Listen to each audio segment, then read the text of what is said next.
on WOVU 95.9, Cleveland's urban alternative. Your dog, DJ K Nice, the radio killer, is in the building. This is the Last of a Dying Breed radio. My dog, Mark Moore, is in the building with me. What up? So we actually missed y'all last week, so we had a rerun, but we are back fresh as ever. And as you can see, we doing it for D'Angelo today. All right, yeah. We are definitely doing it for the, I don't know. Would you call him the godfather of Neo Soul? The king of Neo Soul, for real, for real. It's like, yeah, definitely. Get up in your mic a little bit more. So we ain't got so much. We are actually live from the shop today. So if you feel a little bit of or hear a little bit of reverb, we are trapping out the bando. Trapping out the bando. As always, be sure to follow me at DJ K Nice with a Y. Make sure you get at my guy at Mark Moore at GKBDTV 216. Ghetto Kids Big Dreams. If I ain't shooting, it ain't popping. And as always, this is brought to you by Niceco. Yeah, Niceco 2905. Make sure you 2905 Mayfield Road. Let me finish that. All right.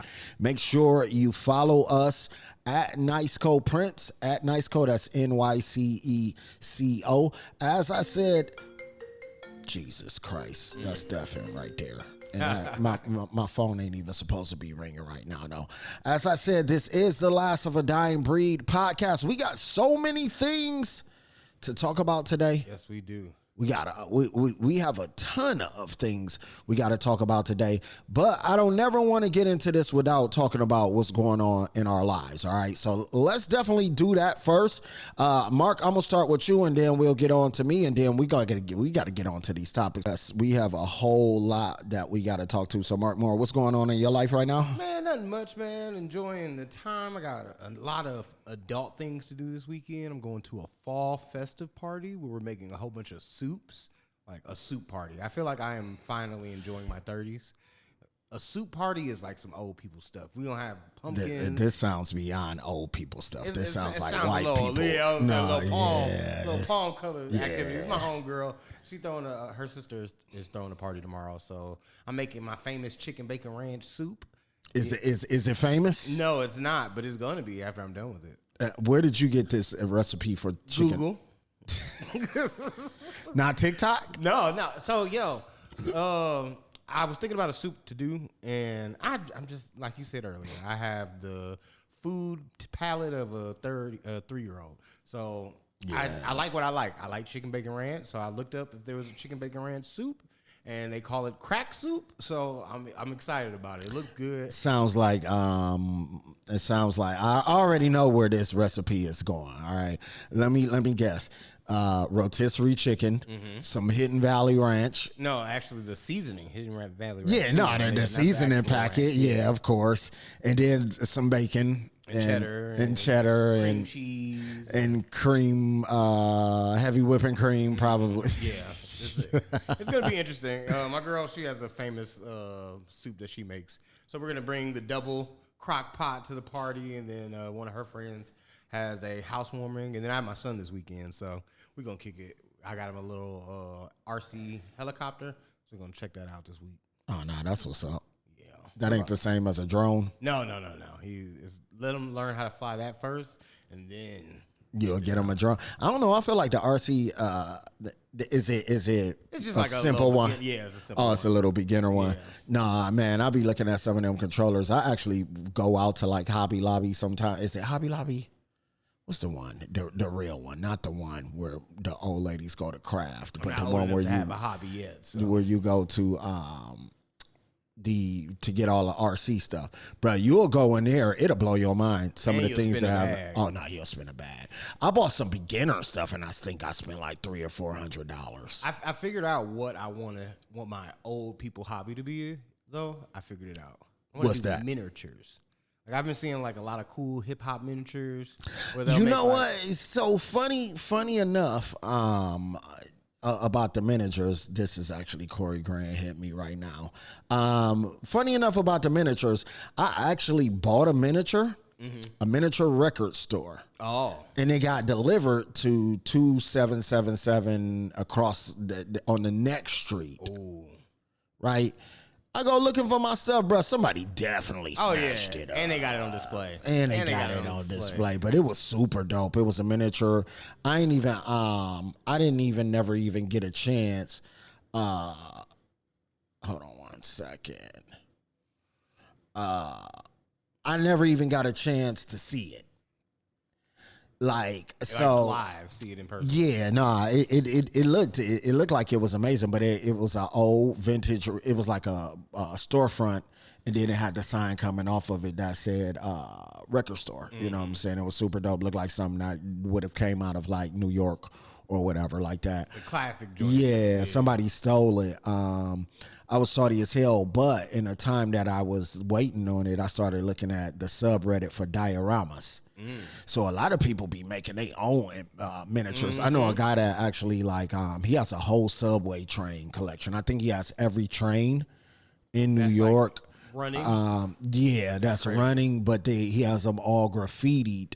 But he had them done by the actual graffiti, like his favorite tag artist. Do you remember Heck? Heck. Yeah, HEK. Whatever happened to Heck? I heard he got charged with like every single graffiti. That would be a dope local documentary. Heck, you would see Heck's name up on top everywhere. Yeah, like on the water, like especially if you rode the subway or the RTA back in the days. Yeah, you would see Heck everywhere. Nah, I guess at some point or another you got to put a curb on graffiti because it could get out of control. Yeah. But you want to know, like, graffiti people are some of the biggest arseholes in the world. Like, they literally critique each other's stuff so savagely. I got into it on Twitter with some graffiti guys. Oh my God! I was like, hey, it's just a part of the game. Talking about people covering up the stuff, bruh. I was like, it's a part of the game. It happens. And he's like, oh no, like, bruh. So that's a world like graffiti artists are low key like bigger a-holes than DJs actually are. It's actually amazing to watch because I ain't never really seen two DJs fight, but I've seen two. Man, graffiti artists, bro, they be going and then they be like talking ish about each other's stuff. You know what I'm saying? Going back and forth, and they're just straight up graffiti. DJ ain't about to just hop on your set and start playing while you playing. Well, I mean that's kind of how people think it goes. Like it actually does not go that way though. People be like, yo, you'll come into the party and they'll be like, yo, get up there. He's doing terrible. Get up there. And I just look at people like, how does that work in your head? Tell me how that works. I go up there, tell this nigga, get the F out of the way with his own computer. I'm supposed to rock the party with his own computer. Hey, he still get paid, so. Yeah, it don't quite work that way. For me, speaking of old people hobbies, I actually semi-played golf for the first time last week. Yeah, I seen the event. No invite for me.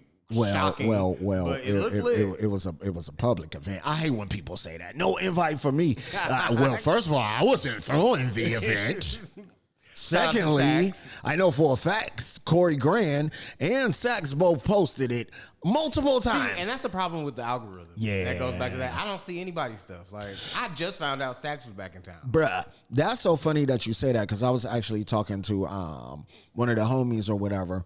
And he was like, man, see, you don't even mess with me. You don't never like none of my stuff or nothing. You don't. I said, bro, I don't even see it. He was like, man, what you mean you don't see it? I'm like, well, I couldn't even tell you what your Instagram name was.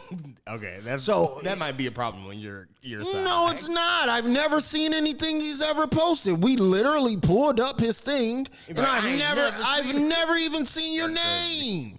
That's not my fault. No, facts. It's the algorithm's fault, right? Because you want to know how I know it's the algorithm's fault? Why? Because the sheer amount, you will look up, right? It'll be a Thursday, and everybody will be at Rocket Mortgage Fieldhouse, and Ice Cube will be in town. It's just happened. Yeah, yep. I didn't know about it. Who knew? Who knew? Yep. Who knew? I think the algorithm is ultimately like just an echo chamber. If nobody's in your sphere talking about it, you're not going to see it. Right. Like, have you seen like Freddie Gibbs is supposed to be in town? Well, ooh, that's gonna be lit. It's gonna be lit, but that's at the Agora tonight. Tonight? Yes. Oh, I'm sick. I'm sick, and I got my girl hip to Alfredo. How would you know though? If you don't see it posted. You don't see it posted. So I say all the time in the city of Cleveland, there's no central way to know about everything. Like back in the day, and I feel like shows and things are way too fragmented, like, you know what I'm saying? But back in the day, if a show was coming to town, ultimately, at the very least, you could see it in the back of like Cleveland Scene magazine or something like that. When's the last time you picked up a physical piece of Exactly. news? That's where the problem They comes don't even have in. the little things on the streets no more. You used to have, so you got pages, and this ain't no slight to nobody, but you have like the remembrance plays. You got like what be going on in Cleveland. What's the main joint? I'm from Cleveland. I'm from CLE, yeah. Well, they spend more time these days. They spending more time straddling the MAGA line. I haven't really seen any MAGA stuff. Nah, they post a little slick stuff. Twitter, I seen a little bit of slick stuff. Not on their Instagram. Yeah, Twitter, they post a little. Nah, they post a little spicy. John, what do you expect? John and company, I know how y'all voted. I know how a lot of y'all voted, bruh. Or didn't vote. And that'd be the problem. Because they were like, oh, well, I didn't vote at all. Well, I just saw a woman talking about she was a constitutionalist and a conservative black, but she didn't vote. And I'm like, yo, if you didn't vote, you are also part of the problem. Anyway, though, back to my life, right? So I golfed for the first time, semi-golf. And I say semi-golf because it was Top Golf. Yeah. But no, that golfing is a good time. Golfing is dangerous. I went to Top Golf in Atlanta, and I sprained my rib. You know what? I will say the next morning I woke up, I felt decently, right? But then the day after that, so Tuesday, we went on Sunday night, you know what I'm saying? Tuesday, I wake up, bro, I felt crazy. Like all of this, Yep, all the court, yeah, the you be turning. trying, and I seen that one when you trying to knock it out the park. Well, no, I got some 150 yarders out of cause I used to play baseball a little bit, you know what I'm saying? So I can knock. It's the same mechanism, it's just down lower, you know what I'm saying? But Pause. I felt like a long day at the batting cage. And you would never. So it was funny. So I always say, like, I never win anything. I never win. Like, I normally don't enter raffles, you know what I'm saying, because I'm never going to win a raffle. But I ended up getting into the event for free, right? Because it's the homies event or whatever. So they were selling the main, besides door sales, was the raffle tickets. Okay. But the raffle tickets was dumb cheap. It was like 6 for $5, you know what I'm saying? So I'm like, shoot, just give me 12 of them, which was dumb cheap. I was going to go balls to the wall and buy like 50, you know what I'm saying? Especially because Top Golf is allegedly very, very expensive for that 75 minutes that they give you for that bay, right? It's a good 75 minutes though. So I ended up buying the raffle tickets, and it was a beautiful green bike. I ain't even see the green Patron bike, because it was sponsored by Patron. I didn't even see. Shout out to Patron. I didn't even see the beautiful bike sitting over there until Chris. Actually, man, not Goody, but 1+2's cousin Chris. He mentioned it. He was so hype about the bike. You know me, I low-key collect bikes. You know what I'm saying? So I'm like, I want that bike. I'm getting that bike. And so he woofing at me. I'm like, bro, I'm leaving it with that. I'm telling you that bike. I'm telling you now, I am leaving with that bike. You know what I'm saying?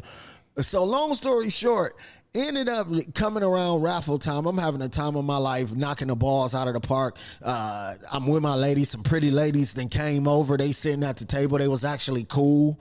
You know what I'm saying? They weren't B-words. Like they was actually some down to Mars girls. You know what I'm saying? So, you know what I'm saying? We all having a good time kicking it. Then it come time for the raffle or whatever. The first, it's two things up for raffle. All right. It's a golf bag and it's the bike. Was it a Patron golf bag? It was a Patron golf bag, but it was like a Callahan golf bag. Like something real nice. Yeah, something nice. You know what I'm saying? This golf bag was probably $300-$400 golf bag. Okay. But this bike probably, I'm guessing like $400-$600 something. Yeah, because I seen it on Instagram. It's a really nice bike. It's a single gear bike though, so that's why I think it wasn't that expensive. But nice light frame. You know what I'm saying? Beautiful paint job on it. Nice wheels. Everything. Right. So I ended up winning a golf bag, right? I end up winning a golf bag, and then through winning a golf bag, right, the guy who won the bike, apparently he must play golf. So I'm looking at him with this bike, and I'm like, damn, man, I really wanted that bike. Well, at He least I across ain't the win it. room looking at you like, I Bruh, really want he that look golf at me, bag. he mouths at me like while they announcing us as the winners. He like, you want to trade?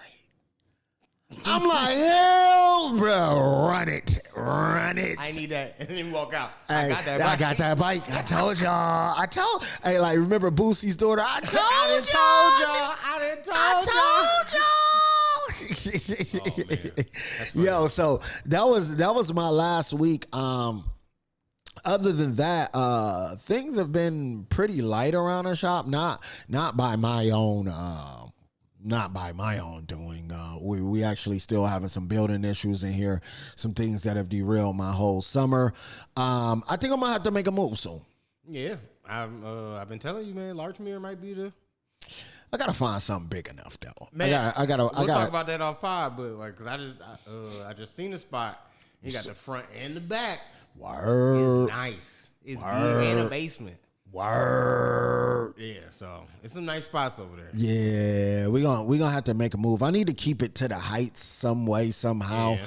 But I was telling one of the homies, I'm like, yo, it's too many. You ever do one of them charts where you like do the no's and the yeses? Mm-hmm. Oh, the noses, like It's too many no's. It's too many no's right here at this point. Yo, it's an insane amount of no's when it comes to our current location. It's more about comfort that we have right now. Yeah. You know what I'm saying? And that Everybody loves the opportunity to walk to work. yeah, man, that's the greatest thing You ever. might as well get that one spot across the street from B-side. It will have to be available first, sir. It's just empty. It's just empty. And it's actually funny because I saw them working on it the other day, and I went up and approached the two gentlemen. It was two white guys working on the outside because the landlord is only on the hook for the outside of the building, not so they were doing some touch-ups or whatever. And I was like, yo, what's going on? Is this coming back on the market? And the one white boy looked at me. He was like, man, it's like they don't do nothing with it, but they pay their rent every month. So hey. yeah. Hey, Hey, if you got it like that, then you don't all ask you. don't ask no questions. You won't be told no lies, right? This is the Last of a Dying Breed Radio on WOVU 95.9, Cleveland's Urban Alternative. We got a whole lot we gonna talk about. When we come back, we got to get to Drake and Diddy. All right, we gonna talk about Drake and his lawsuit his lawsuit, how he has the worst fans in the world and the worst luck. and the worst luck. All right, we also gonna talk about Diddy being denied bond. I think, when did that happen? Oh, that happened a little bit of time ago. Yeah. That happened a little bit of time ago, but it's going to be hell to pay when a lot of people come out, or when Diddy eventually does get out. What did he end up getting? Like something like I think he got what? It was like they gave him months, but it's 4 years, I think, in total. 4 years, but he's going to get some time served. So he's probably looking out and being out in about like 2.5 years. All right. We got to talk about NBA YoungBoy concerts. Yes. We got to talk about this because they're apparently getting banned left and right. And there's some reasons for it. You got to see the footage on this. We got to do Trump Watch. We're going to get into spooky season. And of course, we got to talk about D'Angelo. All right. So this is the Last of a Dying Breed Radio, WOVU 95.9, Cleveland's Urban Alternative. Speaking of D'Angelo, let's get into some more of his music. We're going to transition out of that. And it's going to be time to talk some more ish. Last of a Dying Breed Radio. Your dog, DJ K Nice, Radio Killer. Mark Moore in the building. Yes, sir. Each and every Saturday, 5 to 7 p.m. Stick with us. WOVU 95.9, Cleveland's Urban Alternative. This is the Last of a Dying Breed Radio. Your dog, DJ K Nice, the Radio Killer, is in the building. Kicking it with you, Mark Moore in the building with me, too. What up, my guy? Chilling. All right, so we are doing this thing each and every Saturday, 5 to 7. And when we left off last hour, big shout out to the music we just played. Of course, classics by D'Angelo, which we're going to talk on the life and times of D'Angelo. But, all right, when we left off, we were talking about Diddy. Diddy's obviously gotten his time. I don't think he's been, was he sentenced? Yes, he was sentenced to 50 months in prison. it was 50 months, and then he has probably about 14 months served or something like that. I'm not sure. They didn't say anything about time served. What do you think life looks like for Diddy getting out of jail now? Like, and then we got to say 3 years from now. What is because he's probably gonna get off early for good behavior. Because his original case was the sentence was 50 months for 2 interstate prostitution convictions. Okay. So I think as soon as he gets out, hopefully he's gonna spend time with his family, because obviously that amount of time alone from your family is going to be hard. So you just want to come back. I don't think there's going to be any like big interviews or any music. Nah, you know what? I think he's going to take a good year to just you know down. what? I only see one route. What? I only see one route.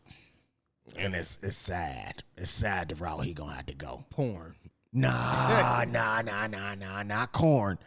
Even though he could find some acceptance over there, but I think he's too legitimate to go that far. He could do like a Snoop Dogg. Remember when Snoop Dogg had his little porn? No. I'm telling you, it's only one road to redemption where they will accept you no matter what. Right-wing Christian conservative. Yeah. Oh, my man. That is wild. Bing, bing, bing. I don't know if I can see. No, bro, but think about it. I saw Look at the power he had when he did Vote or Die.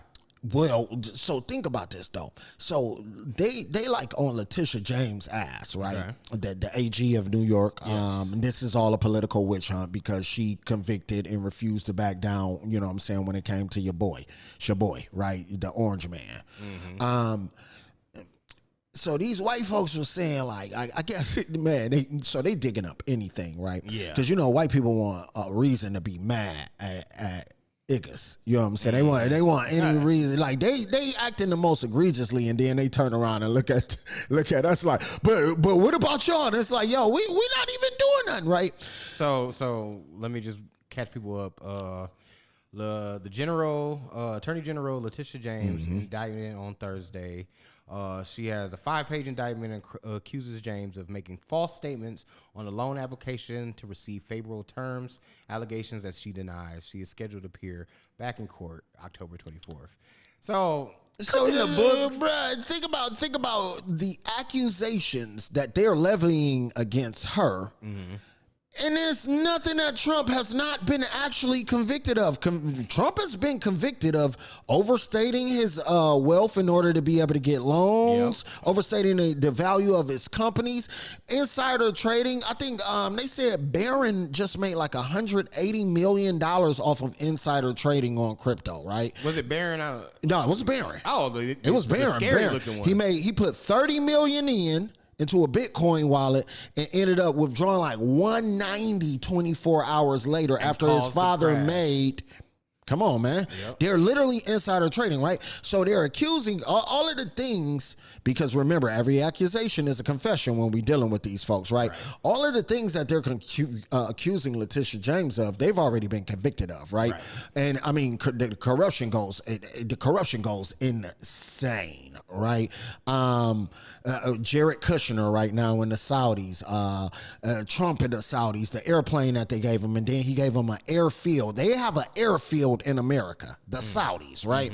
So everything they're accusing her of, they've already done or / are actually doing. But bro, they started bringing up her family members, like, whole family member crooks, right? Bro, they pointed to a grand niece of hers. Let me tell y'all something, white folks. Let me tell y'all something. Black people don't count grand nieces.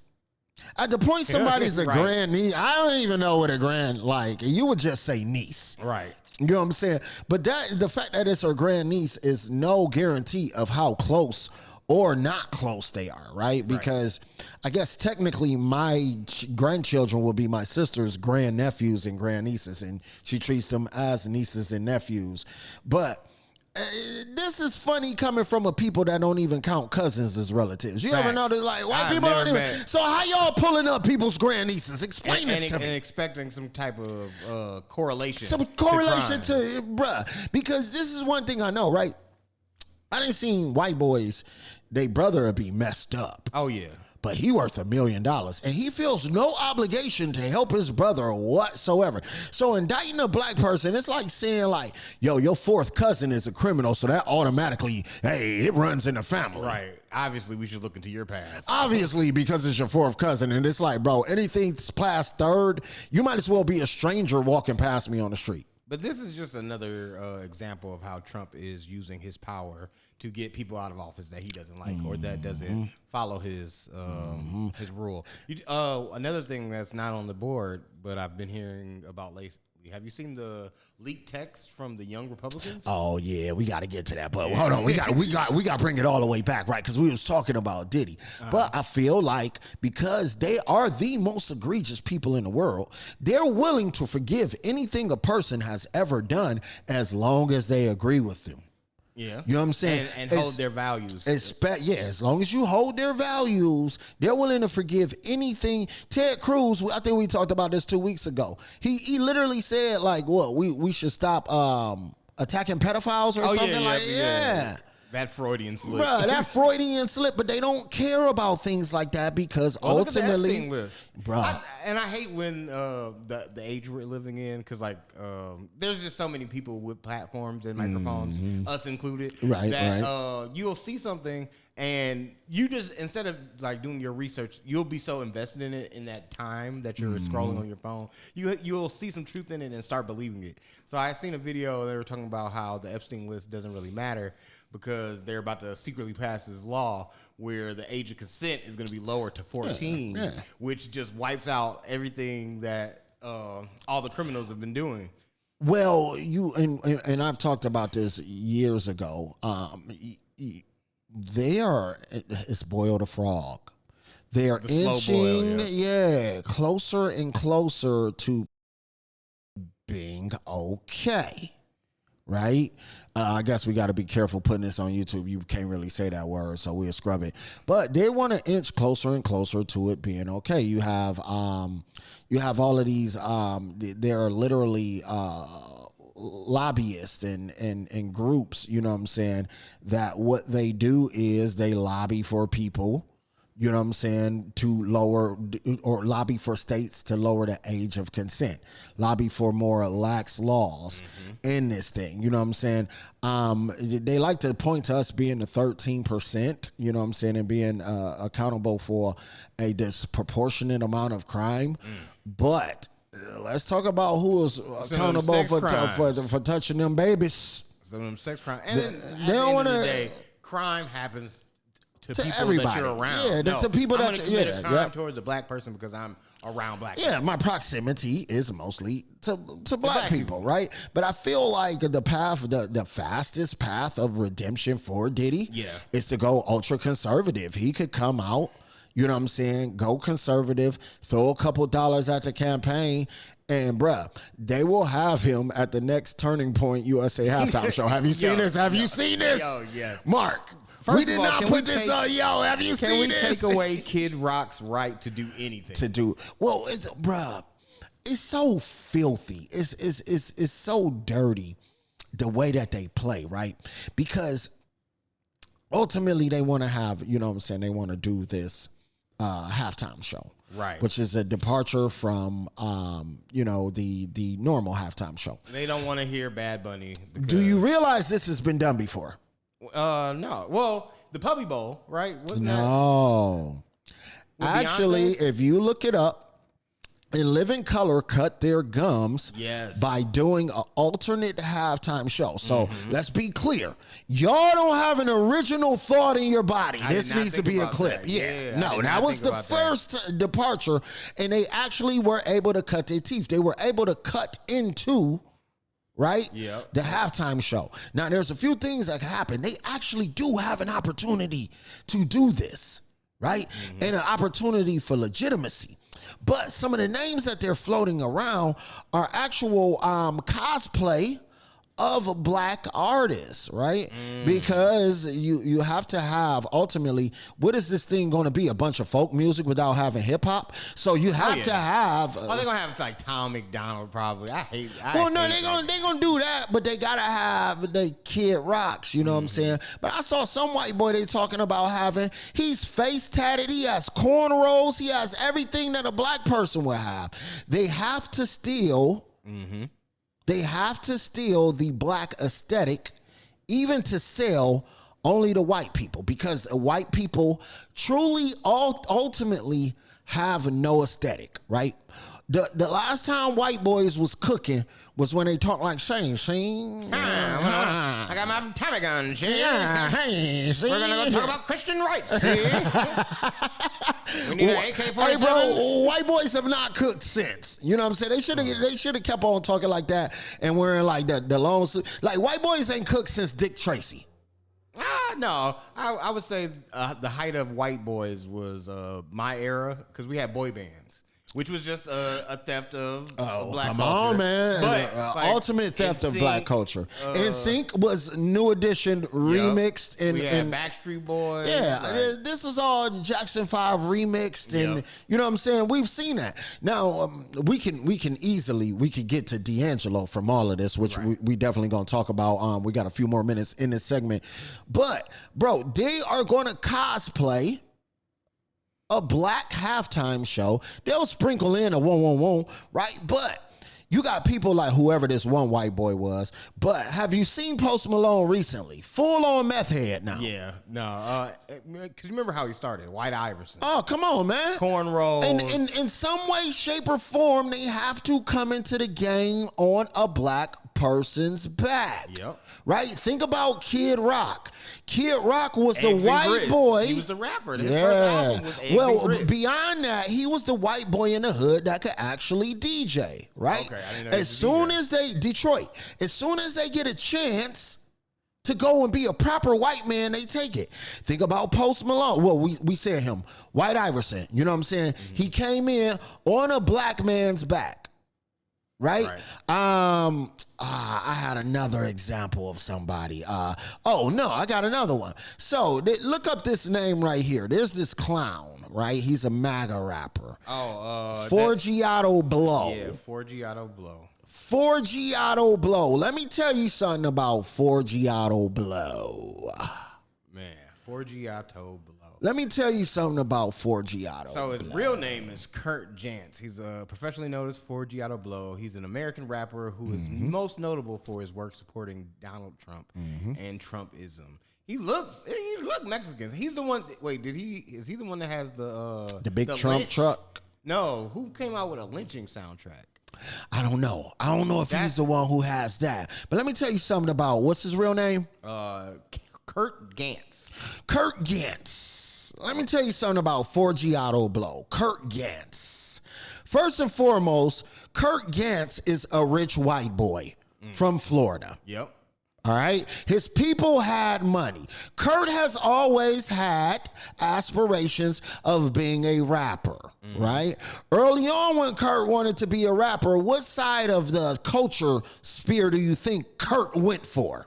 Oh, definitely like street hip hop. The absolute black side, all right? So think about what I said earlier. When you have to ride a black man's back into the game in some way, shape, or form, right? Whether it's association by name and something like White Iverson, you know what I'm saying? Yeah. Or somebody like Kurt. Well, Kurt wanted to be signed to MMG more than he wanted his left testicle. Yep, and I was right. So the Forgiato Blow song, Good versus Evil, featuring JJ Longhorn, is a country song that widely was been criticized about having openly glorifying lynching lyrics. Some stuff including, we need a big tall tree and a short piece of rope, hang them up high at sundown, all kinds of crazy stuff. So think about this. He wanted to be signed to Rick Ross, right? And that was his whole shtick. This was back in the day when you could actually like claim association with somebody for a while before it would actually reach them. Yeah. And they'd be like, nah, I ain't messing with homie. Now you can only get that down like to it. Back in the day, people could run around and say, I'm signed to anybody. Oh, yeah. Especially if they got a chain. You might got one of the homeboy chains. You know what I'm saying?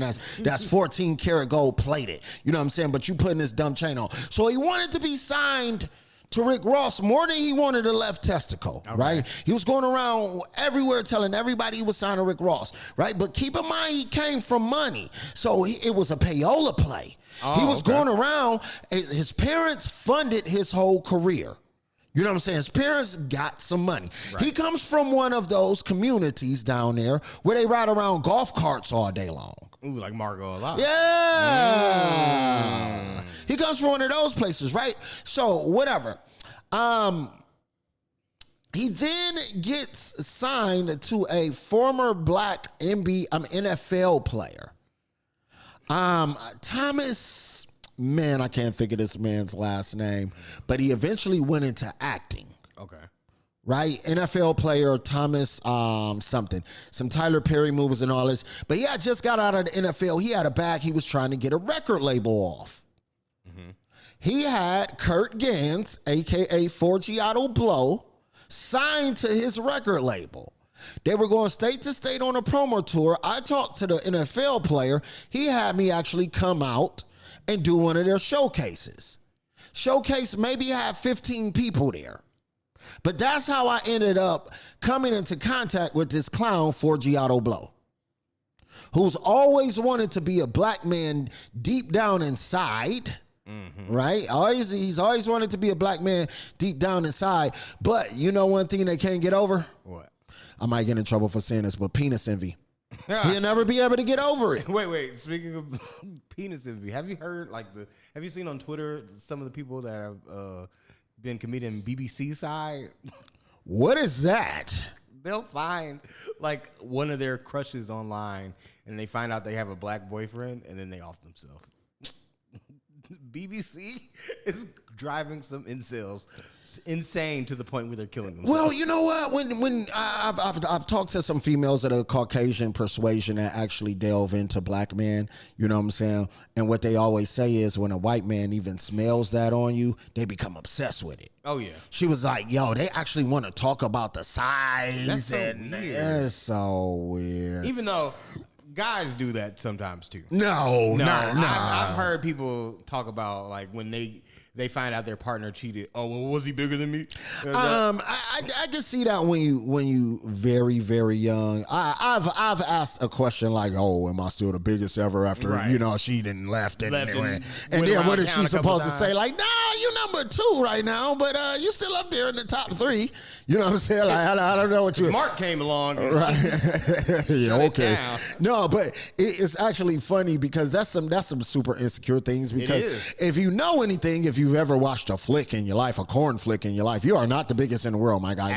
There are some guys out here chopping down lumber, and then you don't want to be. I mean, have you ever seen a corn movie before? Like Jesus Christ. Yeah. But then you don't want to be that guy though. Yeah. Because some women will decline. Like, nah, you ain't putting that up in me, my guy. You ain't put. This is public access radio, by the way. Yeah, the things our mind goes to. But back to how you were talking about Kid Rock performing at the alternative halftime show. He actually, it's funny that they would choose him to be one of the headliners. Back in my day, there was a very famous movie called Osmosis Jones. I remember Osmosis Jones. Animated flick. And he, Chris Rock, right? Chris Rock and who's the white guy? But yeah, you know the film. So he does a song on the soundtrack on it, and in the song, one of his lines is, young ladies, I like them underage. See, some say that's statutory, but I say that's mandatory. Come on, man. And this is the people that they are having to perform at but they look at you and they look at you and say everything is about morality and Christianity and this and that. Speaking of Christianity, they on your boy Dean, what's his name? Kyle Dean. They on Kyle Dean's ass about Christianity. Man. Hey, we live in America. Not everybody's here is Christian. Not everybody here. Well, he said that Jesus, we need to get Jesus out of the way because too many people are kowtowing to Jesus. And are they not? No, I don't agree with that. I'll say, now I don't expect you to agree with me because when I met you, you were full-fledged atheist. I believe God has manifested His way in your life in some way, shape, or form definitely. So I don't think you still feel full-fledged atheist. But I can see how a person, especially a person that cares about the survival and the uplifting of black people in America. He should have said it differently. He should have said it. I'm going to tell you what he should have said. Jesus is not the problem. What do you think the problem is? Can I say this on the radio? Yeah. No. No, well, ultimately we could put it back to them, but Jesus really is not the problem. Right? What do you feel the problem is? Christianity is the problem. The relationship. All right, hold on. So black people's relationship with Christianity, right? Mm-hmm. And the black church is the problem. Now we done went somewhere totally different, but we're gonna get back to this, right? We're gonna talk about what's it, Chaldean. We're gonna talk about what he's saying, and I'm gonna tell you why I think Christianity and the black church are the problem and not Jesus himself being a problem. This is WOVU 95.9, Cleveland's urban alternative. We are the voice of the streets. I just threw that in there, right? But this is the Last of a Dying Breed radio. We are done with hour one, but we're going to be back at you in hour two. And we're going to talk about what Chaldean is saying as far as Jesus needing to get out of the way, Christianity, and then we're going to touch on D'Angelo, and I don't know how far we're going to get from there. We got to do spooky season. We got to talk about some movies. But Urban Alternative 95.9, we be right back at you about 10 minutes. Jesus is standing in the way of the power of your gratitude really being fulfilled, right? His name is Deontay Kyle. You give all of the gratitude to the blood of Jesus and his sacrifice, but our ancestors spilled their blood, sacrificed their lives, sacrificed their pride, sacrificed their dignity, and endured not only for our sake, but for the sake of your children. They had us in mind, right? Mm-hmm. And they don't get any acknowledgement. You don't acknowledge your own blood that was sacrificed. All right, so that's basically the gist of it.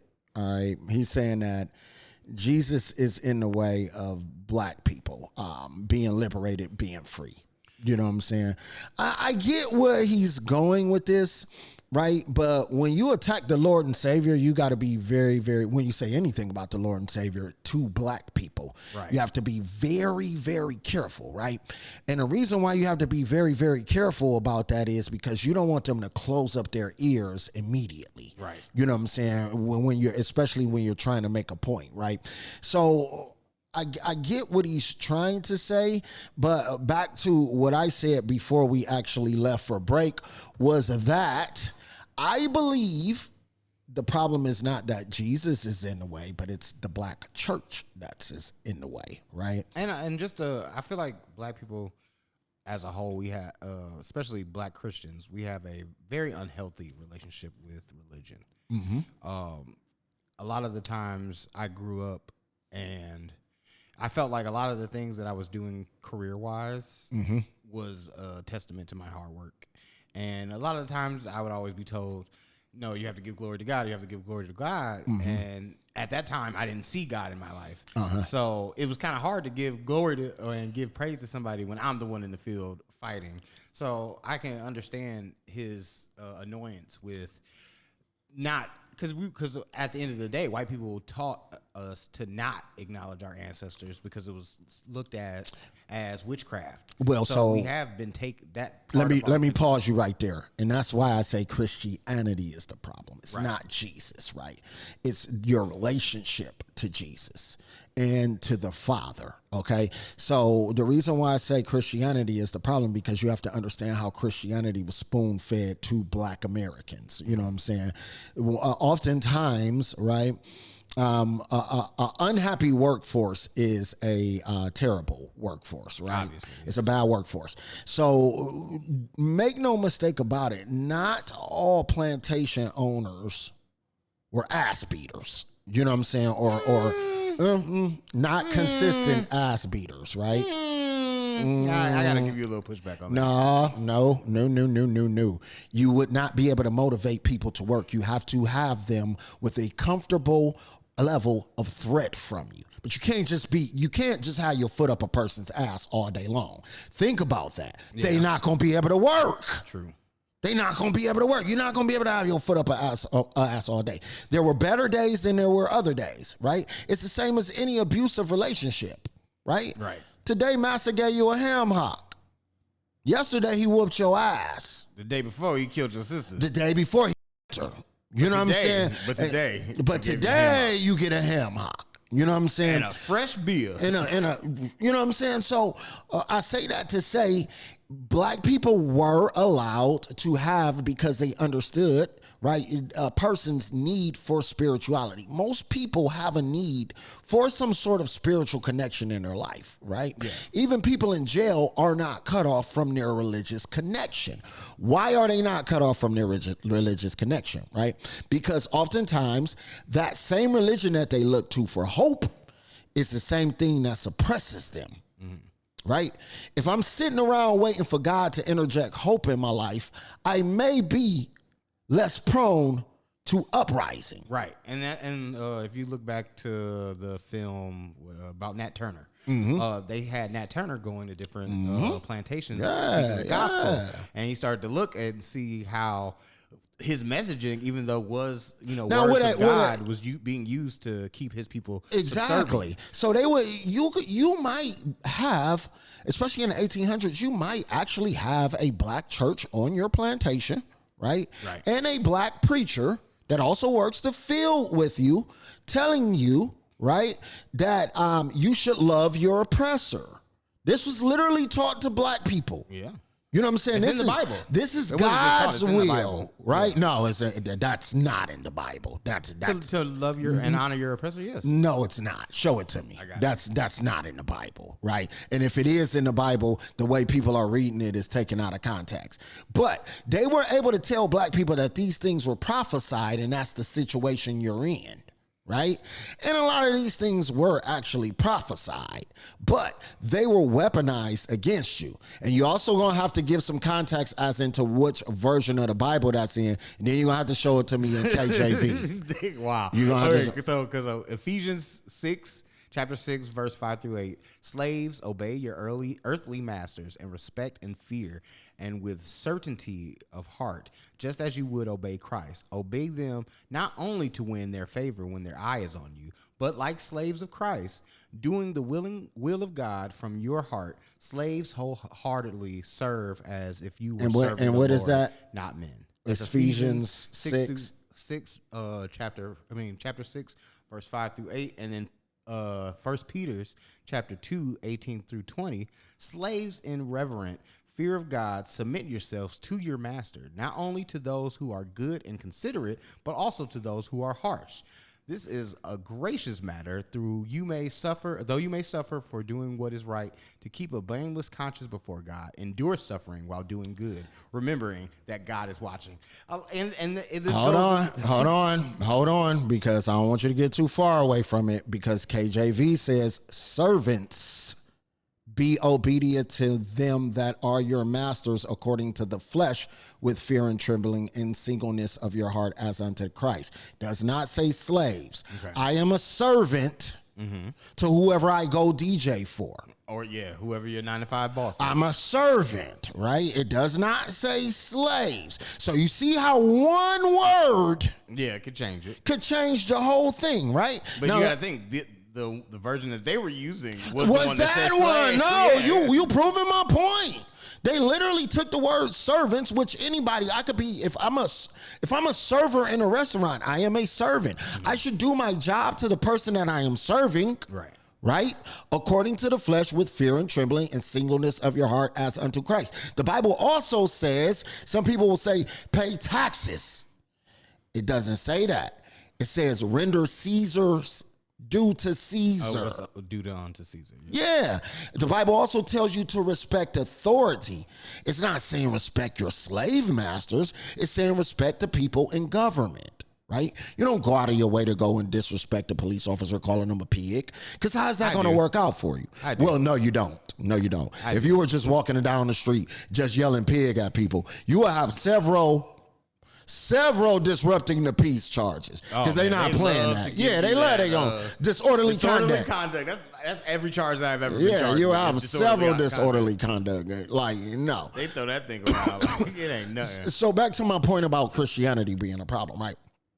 So at first, the black preachers were used to weaponize this beautiful word that was given to you as a people against you. And then I think black preachers just started to weaponize it on their own, because they saw, even after during Reformation and everything like that, what's one thing that black people are going to be loyal to? The blood of Jesus, the blood of Jesus. That's what he's saying, right? If you're a person like me, first of all, you don't even believe that Jesus is the one to be worshiped, right? Jesus is the Father's son. So he's technically like a brother to you. You know what I'm saying? Okay. So even in Elite Chopper is trying to make the same. I was just he's trying to make the same earlier. connection, right? Like, if it's your brother, then why?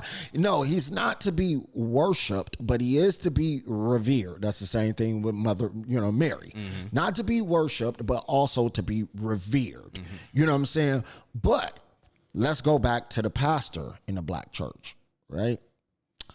Pastor in the black church would it's two things that has to happen. Because he wants to be Jesus. Jesus is your intercessor. He died for your sins. So the Bible basically says, if you want to talk to the Father, you got to go through your big brother. You know what I'm saying? Right. Hey, Dad, let me talk to you. Whoa. No. If I remove Father, that puts Jesus at the top of the chain. Now, who's the intercessor? The pastor. Every pastor wants to be your intercessor. Mm-hmm. He wants to stand in the place that Jesus stands. So let's say he does give it up to the Father. Well, guess who he wants to remove? Jesus.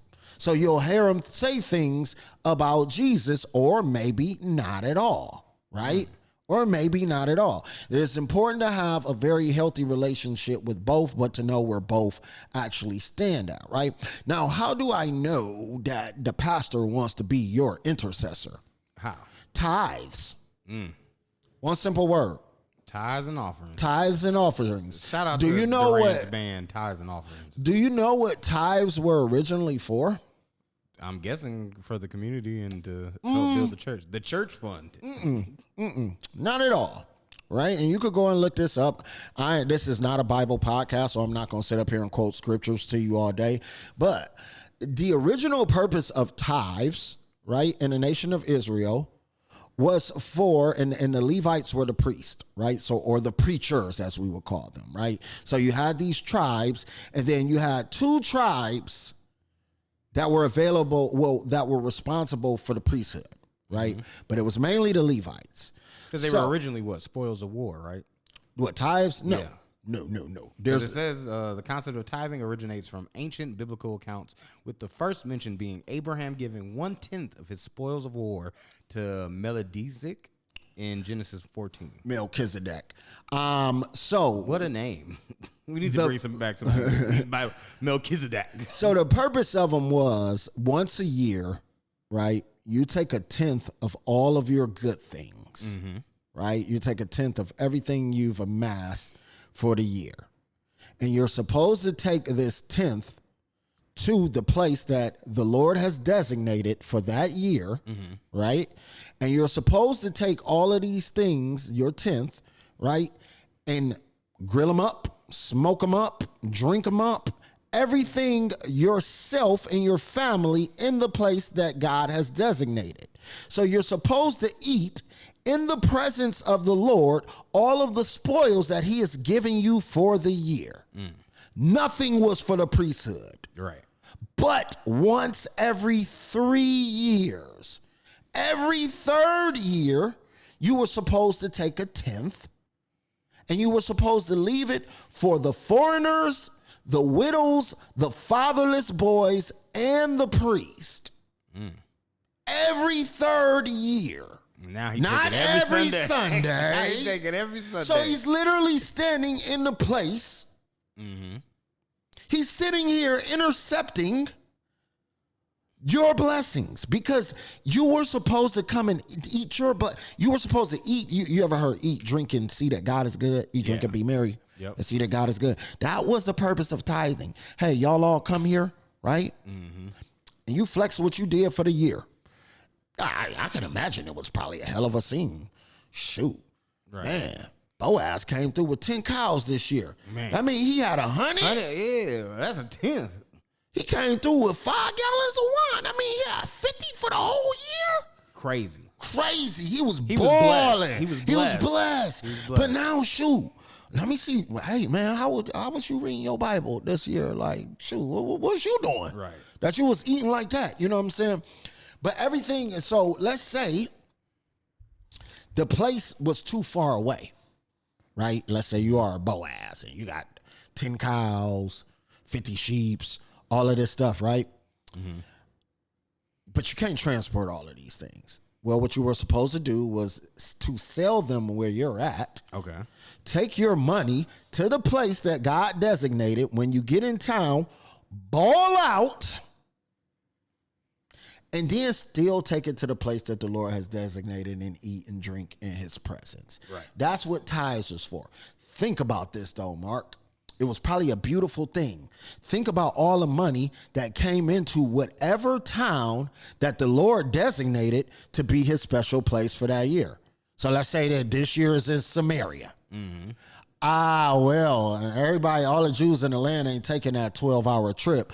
Some of us we're going to fly into Samaria and just ball out when we get there, buy everything we need. Right. Now Samaria is taken care of for the next year. Boom.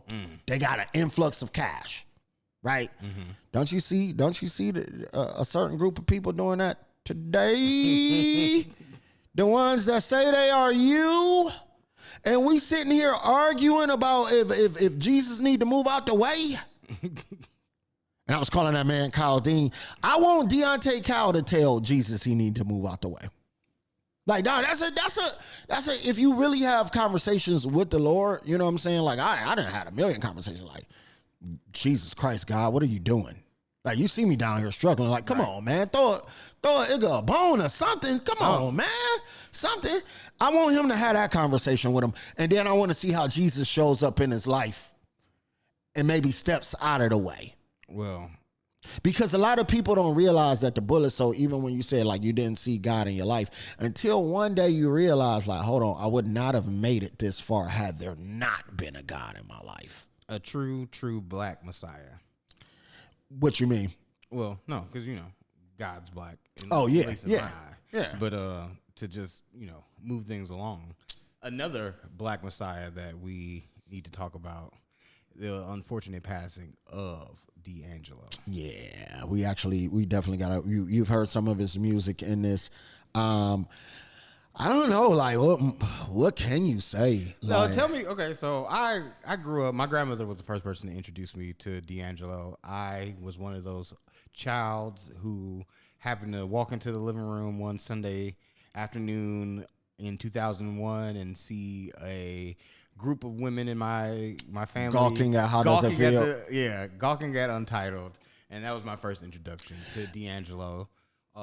But as a person that grew up in the 90s, I have few experiences listening to his music. But I just want to hear somebody from your era, like how has D'Angelo shaped your view on music, especially as a DJ? I had some great sex to his albums. Wow, yeah. No, for real. I bet. Hey, Mark. He's like, the nuts I have busted. Well, I don't know that you can say that. Watch it. But I would say it was just so my first introduction to him obviously was like Brown Sugar. You know what I'm saying? Brown Sugar, babe. So you had Brown, or was it Lady? I forget which one came first, you know what I'm saying? But you had to understand, like, D'Angelo was a departure from the smooth R&B cat. Yeah. You know what I'm saying? He really was one of the first thug R&B artists. Okay. But people love contrast, right? So you don't expect a thug, because cornrows, you know Right, what I'm saying? the thug aesthetic. The thug aesthetic. Yeah, he was not a thug. But you don't expect somebody, and a lot of that aesthetic could have been possibly pushed upon him. You know what I'm saying? Because I'm actually hearing now coming out that No, well, we're going to get there because I know what you're about to say. Yeah. But to hear that level of soul coming from somebody with that aesthetic, people love contrast, right? Yes. So you had songs that were obvious, like, okay, You're My Lady, very, very soulful. You had Brown Sugar, but then you start seeing stuff like Cruising. Mm-hmm. You know what I'm saying? And Me and Those Dreamy Eyes of Mine. And That's the Time I Feel Like Making Love. Feel like me. Yeah, like Nothing Even Matters with Lauryn Hill. Then you start hearing about all of the work that he was doing behind the scenes. You know what I'm saying? All of the writing that he was doing. So he was a dope artist, right? And a respected artist. Oh yeah, no, definitely. All I've heard about is just testaments to his musical genius. My good friend Duran Bernard, he was very taken back by the loss, and he's wondering about all the people that are going to try to do what is it? Tributes and to stuff. him. So I think people should leave that alone. yeah, because they didn't do too well with Angie Stone's tributes. Nah. Which is crazy to think about, and it's so messed up. It's literally the night before he died. I seen a clip, or I was remembering seeing a clip of Angie Stone and her son watching Untitled, the music video, and in that thought, I was like, "Wait, dang, is D'Angelo still alive?" And my girl was like, "Yeah, he's still alive." And then the very next day, he was dead. So that's so crazy. So allegedly, he was never comfortable with How Does It Feel? Yeah. So he was I heard that he was very uncomfortable. Well, I mean, bro, you had to symbol. be, man, it was a fever pitch of women over that video. That was a milestone in black male sexuality. Right. Because you had never seen okay, this is what I'll say. All right. There's a clip. Prior to Untitled, How Does It Feel? There had never been a portrayal of black male sexual vulnerability in a music video prior to that, maybe other than Prince in Purple Rain. And Purple Rain was not a mainstream video. You know what I'm saying? Purple Rain, the movie. He actually had a sex scene in Purple Rain. You know what I'm saying? Yeah. And I remember my mom and them gawking over that back in the day. Right. No, that was the first time that I realized that my grandmother liked men. I've never really seen my grandma with a man. Like once I got older, she had like boyfriends and stuff like that. She was a dagger. But, You thought she was a dagger? No, I ain't thinking like that. But you just don't view your grandma as In a sexual way, like, or as a sexual I mean, person. I just remember. Now, here's the crazy thing about it, right? If you go back and look at that video, son wasn't necessarily crazy buff. Right, like super, like super chiseled, buffer than me. No, I think that may have been the start of my insecurities about my body. If you look at the video, he nice build. You know what I'm saying? Pause. Like the little. But bro, cutters. if you kind of look, he had the cut. That was the first time they had ever seen the cut, like, whatever the little V cut you would call it. I was like, it's a U on me. Right. It's not a V. It's almost a W. You look like the Chicago Bulls horns on you. I was like, oh, I don't look like that. I don't think I am. Hey, yo, so that video was absolutely insane. But the way I compare it, right? Mm-hmm. If you go back and look at, like, let's say, like, you were to look at like Jadakiss Knock Yourself Out video, or even like Hot in Here video or something like that. The only thing I get what you're saying about like the contrast of like how these artists were like fully clothed and not even that. No, just think about how extreme things have gotten. That was considered peak male physicality back then. Yeah. You know what I'm saying? If you go back and look at that video, he's cut, but it's not like chiseled. You know what I'm saying? It's just a guy that works out, probably your average black guy, right? Average fit black guy. So The thing is, right, if you go and look back at like a Hot in Here video, the girl who was like, oh, girl, I think my butt getting big. But compared to where we are at in 2025. Think about how we that is hype not J-Lo. a booty, bro. Think about how we hype J-Lo. I think, what do you think the big booty phenomenon like? Buffy the Body. Yep, Buffy the Body. Buffy the Body Buffy the Body. changed the game. There was a girl in my high school that was built just like Buffy the Body. Think about that scene of Buffy the Body walking through that convenience store in Wangster. That started the big booty craze. Yeah. Now, I got another one for you. Think about, okay, what female rapper crossed the line from basically sexualized corn star to rapper? Or blurred the line. Who would you say might first? Somebody different, but I think Lil' Kim, just because I remember the How Many Takes, when she was like rapping on top of the guy. Well, I'll say the pipeline started there, but I'm gonna tell you who accelerated it. Who? Nicki Minaj. Yeah, she took it and ran with it. But Anaconda, I remember the first time I'd say this. watching a music video and being like, "Oh, I'm feeling a little something." Was that how many licks does it take to get to the? I say this all the time. No, it's not that. It's Anaconda. Yep. And it was the dance video. Anaconda was wild. Anaconda was the first time you had ever saw a female rapper full on bent over twerking. You hadn't seen that prior to that. The dance girls might be twerking. Oh my God! Whatever happened to Twerk Team? You remember Twerk Team? That Twerk Team probably got 4-5 kids right now. Twerk grandkids. Right, twerk grandkids, bro. Hey, yo, this is WOV. We got to take a break. We are over time. This is WOVU 95.9, Last of a Dying Breed Radio. Give us like 7-8 minutes. We're going to be right back at you.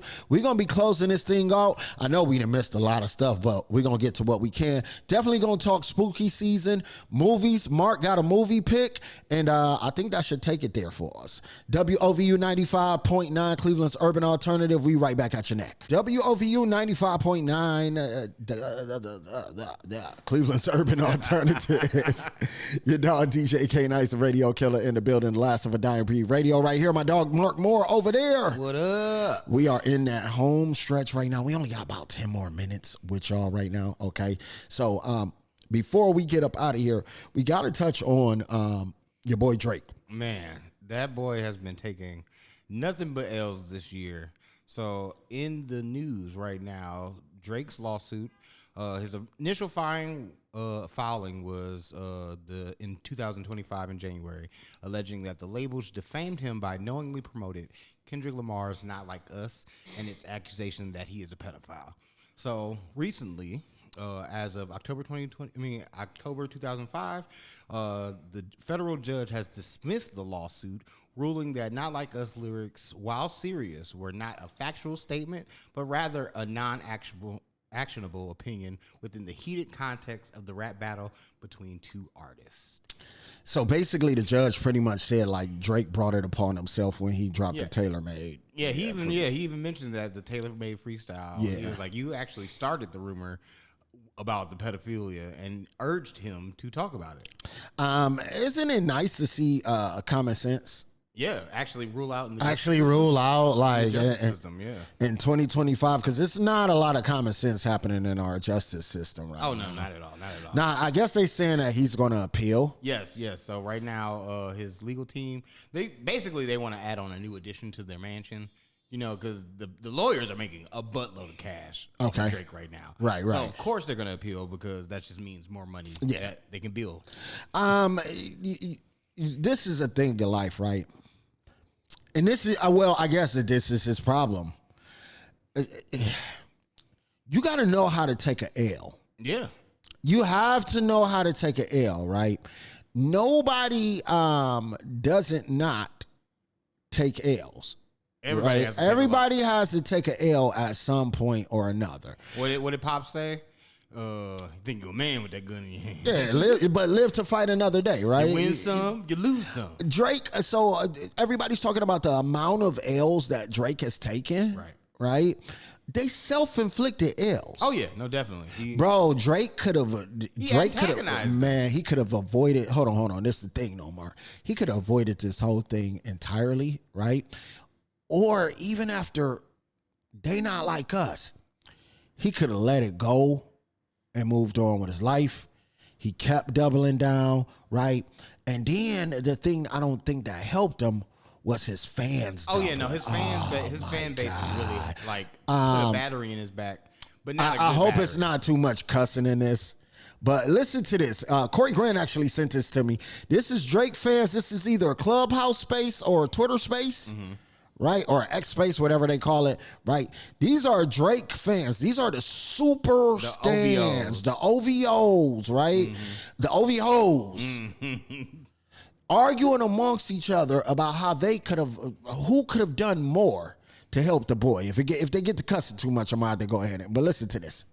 Y'all was owls that I did not see on the timeline last year when this shit was livid. I don't give a fuck about y'all. It is always the one. Hey, yo. We're calling them Owls. owls. He said y'all were owls that I didn't even see on the timeline. Not like yo. Where the owls at? Hootie hoo. Where y'all at? Bruh, he said, man, I wish I could play the whole thing. But they're literally arguing amongst each other, basically. And the argument is, you weren't there for Drake. You didn't help the boy. Yo, and because They not mad as they not. This is the thing. They are similar to maggots, yeah, right? They're not mad at his rapping ability. no, They're not mad at the fact that but that tells you that what they know about hip hop. They don't know anything about hip hop. At the end of the day, bro, the only thing that could save you from a battle is your lyrics, right? I think people forgot. And I blame 50 Cent partially for this, you know what I'm saying? Because Antics, began to win out over lyrics. Right. You know what I'm saying? Antics over lyrics, right? Think about this. When 50 was on his incredible run, right? 50 would make a diss song. The diss song would be 16 bars long, but he would talk about you for 3 minutes on the back end. Heard you stole some chains from the jeweler. You better go give them back, you dirty nigga. Just all this other stuff, not rhyming. right. You know what I'm saying? Just spoken word of hate. Just hating over the beat, right? Just talking about nigga over the beat. So the problem with Drake was that Kendrick didn't do any of that. Kendrick you got to think about this, bro. There was no commentary from Kendrick that did not rhyme. Yeah. There was no interviews. There were no tweets. No vague Instagram posts. No stories. Yeah. No trying to get. Those like that beef was like a rare moment in time. I had his notifications on. Like every time my phone dinged and it said Kendrick Lamar, my heart sank a little. Man, I was so excited. Bro, remember we were so locked in, you'll just get I hit you at 1 a.m. like Kendrick dropped. He dropped again. Like everybody's just sitting there looking at the group chat went crazy. Man, you will never let's be clear, you'll never see it. Well, I won't say never, right? Yeah. The problem with a battle of that magnitude is the players have to get to that point. You have to have 2 star players kind of on the same trajectory and the same speed of trajectory. Yeah, they kind of got to be on the same. Nah, nobody cared about that. I tried to put some songs nobody in there. Nobody cares. Bro, you got to think about it. It's a once in a lifetime beef. The only other time we saw beef like that in our lifetime will be Jay and Nas. Or Tupac and Biggie. But think about it. Both of those times, you had 2 superstars on the same trajectory headed to the same place. It has to be a fight at some point. Yeah, it has to be a fight for this. It has to be a fight at some point, right? Yeah. And I mean, the girl beefs be cool, but ain't nothing like a heavyweight fight. There's never a place like there. Everybody is like, especially when it comes to the lady rappers. Nicki Minaj is always going to be viewed as the queen of lady hip hop. No matter how many drugs she does, no matter how many rants she goes on, she's still going to be considered the queen. She definitely on drugs. Oh, no, definitely. Yeah, I know a cokehead when I see one. Yeah. But, there's never going to be somebody that's going to replace her. There are going to be people that come after her and be up to her standard, but no one else is looking at anybody else as a queen of hip-hop. Mm. Right now, Kendrick is is him. Kendrick is the king. And the funniest tweet I seen was Drake lost the black way and the white way. Yo, Twitter. Imagine getting whooped in the streets, right? And then you go try to sue the person that whooped you, and the judge like, you kind of had it coming, my boy. Man, you kind of had it coming. Now, hold on. Well, so we got a second to get to this. So you say Kendrick is him right now, right? Yeah. I'm gonna say overall Kendrick is him. I don't know. Kendrick is the biggest rapper in the world. Right? Kendrick is the biggest rapper in the world. In black culture proper, is Kendrick Lamar the biggest rapper? Because I know what you're gonna say. We forced, yeah. I still believe that because I don't listen to that other artist. No, I don't either. A lot of people do. And the other artist you're talking about is NBA YoungBoy. That's the NBA YoungBoy concerts look like, dude. It looks hell. like a It looks green like hell. hell. No, like hell a green on hell on earth. I'm so glad That's the somebody only else felt way, that bro. That's the only way I can describe I it. don't want to be at that concert. Oh it my looks fun. dude. It looks fun. No, it don't. I don't want to be No, there. it don't. No, Man. it looks fun. Like when I was imagining what concerts. Well, would be like. hold on. You got to understand something, right? I was explaining this to Britt today. I'm like, Brittany, I come from the 90s era of hip hop.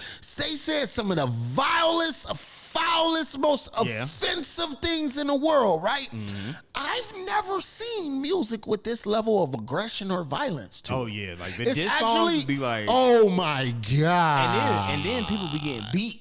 Like, Dude, the ops will come to the concert to get beat up by the fans. To get the brakes beat off of them, right? And if you ain't got on green, you pretty much a op. You a op if you ain't got You on a green. op if you ain't I got don't on. even wear lime green. Dude, what gang is that?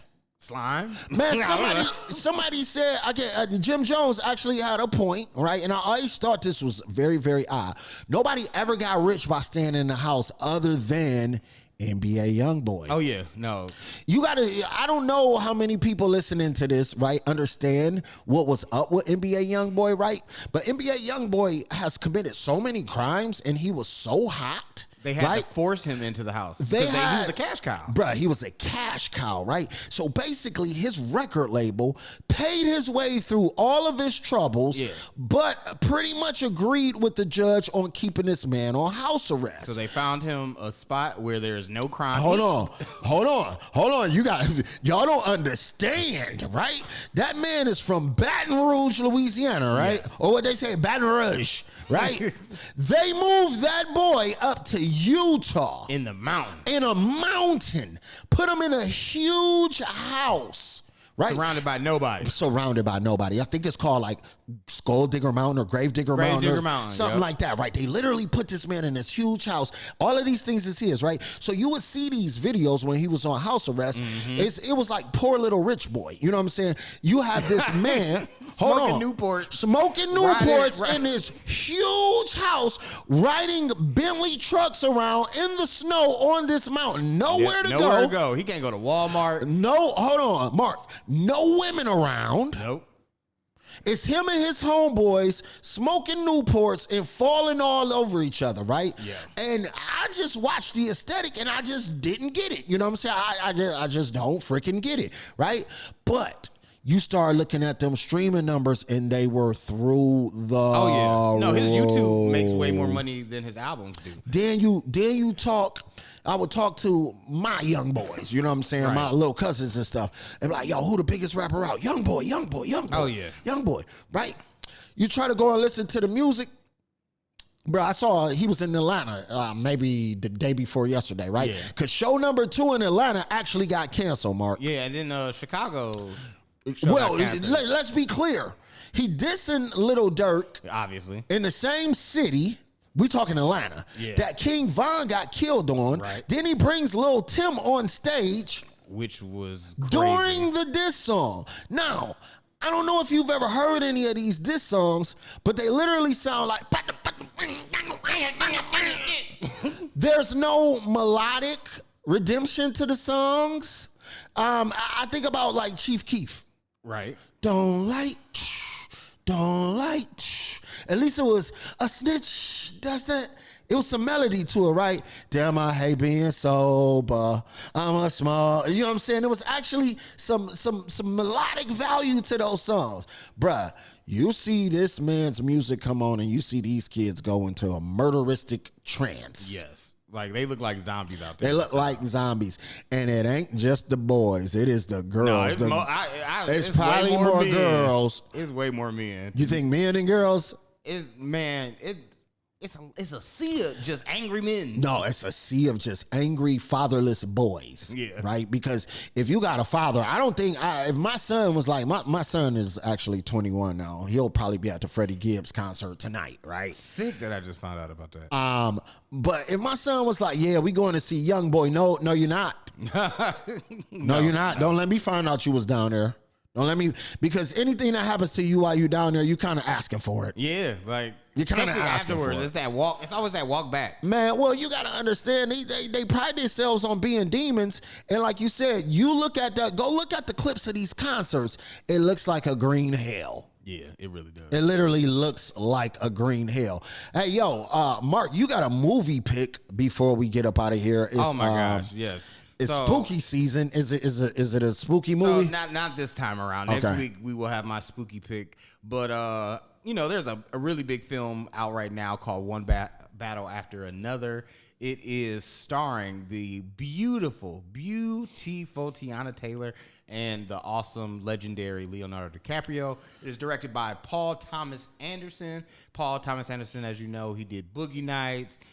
So you basically telling me she gets monster balled and Oh, she definitely does. I already knew. I I know. was like the second I saw Leonardo DiCaprio and Tiana Taylor, I said she's about to. Sean Penn. Bruh, she's about to get monster balled hard. So definitely there was a very swirl girl propaganda, like definitely interracial couple propaganda going on in that film. But one of the best films I've seen in a while. Like there are movies and then there are films. Okay. The film is 250.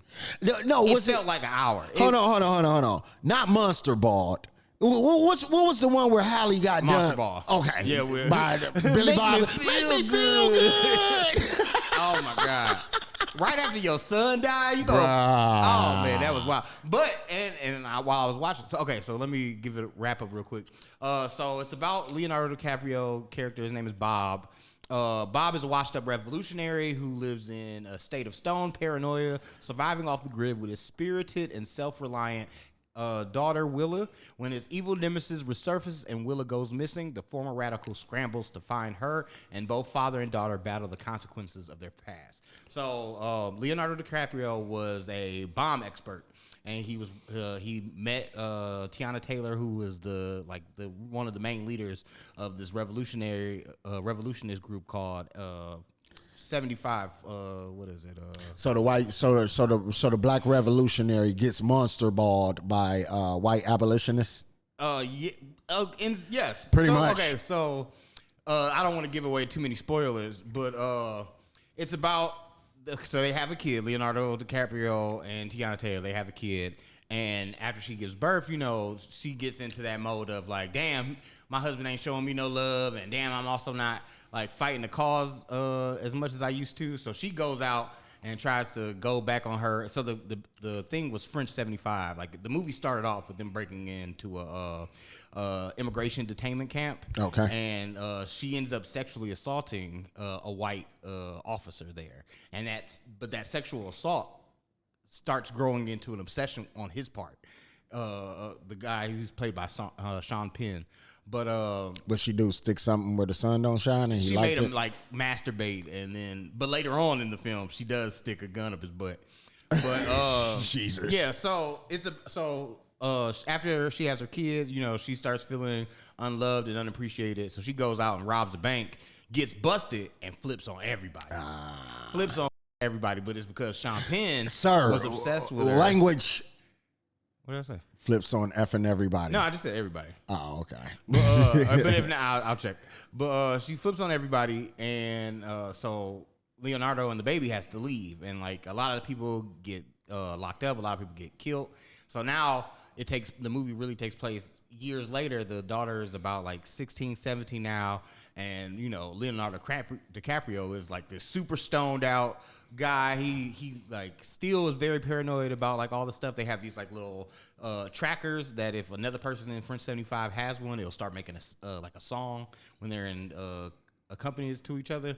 So one day she's going out to this dance, and all of a sudden, like, people start getting killed off, and now they're about to, the government is like flying in, like how it is right now, flying in on the choppers, the military, and it's coming into this town to find them and kidnap them.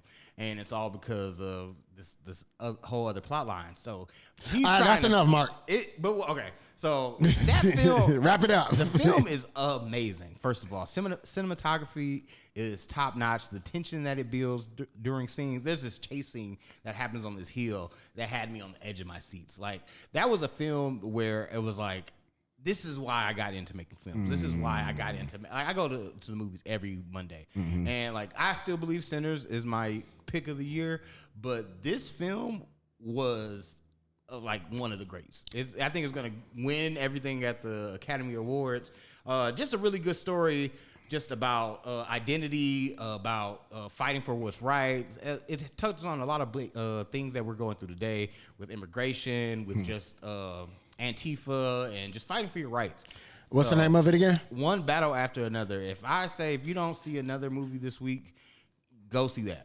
One Battle After Another. That is going to be Mark's pick. I don't 4 have stars out of 4. I don't have a movie pick, but I did just get done reading Asada. Okay, yeah, yes. Which is an amazing book. Rest in peace. Rest in peace. Just passed a few weeks back. That's what made me actually pick that up. Super good book. It gives a great look into what was happening inside of the Panther Party. Right. And it wasn't all roses and revolution. Oh, no, definitely. Yeah. My grandmother, she was a Panther, and she tells me a lot of stories. She talks about like how Huey wasn't a great speaker, like how dysfunctional and petty a lot of things were. But super dope book.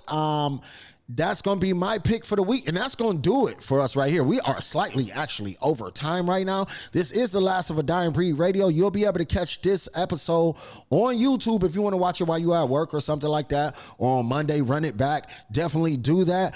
You can follow me at DJ K Nice with a Y. Make sure you follow the station, WOVU 959 at GKBD TV 216. Baby, if I ain't shoot it ain't popping. Mark Moore, this is The Last of a Dying Breed Radio each and every Saturday, 5 to 7 p.m. We out. Peace.